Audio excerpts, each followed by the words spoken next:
સુરેન્દ્રનગર જિલ્લાના ધાંગધ્રાના માલવણ હાઈવે ઉપરથી SOG police દ્વારા ગાંજો વેચાણ માટે આવેલ એક શખ્સની ₹20,150ના મુદ્દામાલ સાથે એકની ધરપકડ કરાઈ છે। એસઓજી પોલીસે 2 કિલો સૂકા ગાંજા સાથે એક શખ્સ ઝડપ્યો હતો। ત્યારે ધાંગધ્રા તાલુકા પોલીસ ઘોર નિદ્રામાં રહી અને જિલ્લા એસઓજી દ્વારા સૂકો ગાંજો ઝડપી પાડવામાં આવ્યો હતો।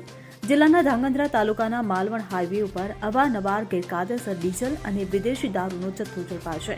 ત્યારે ફરી એકવાર માલવણ હાઈવે પાસે રામદેવપુર ગામના પાટિયા પાસે કચ્છી હોટલના કમ્પાઉન્ડ પાસે આવેલ ગાંજો વેચાણ માટે એક શખ્સને જિલ્લા પોલીસ અધિક્ષકની મુખ્ય ગણાતી શાખા એટલે જિલ્લા એસઓજી દ્વારા વિજયભાઈ બજાણિયાને ઝડપી કરવામાં આવ્યા હતા।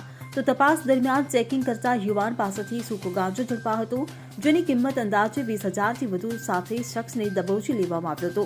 જ્યારે ધાંગધ્રા તાલુકા પોલીસ શિયાળા દરમિયાન ઘોર નિદ્રામાં રહી અને જિલ્લા એસઓજી પોલીસ દ્વારા 2 કિલો સૂકા ગાંજા સાથે એક આરોપીને પકડી લેવામાં આવતા સ્થાનિક પોલીસ પર અનેક સવાલો ઉઠવા પામ્યા છે। Bureau report CN24 news. હવે જુઓ દેશ દુનિયાની તમામ ખબરો તમારી આંગળીના ટેરવે।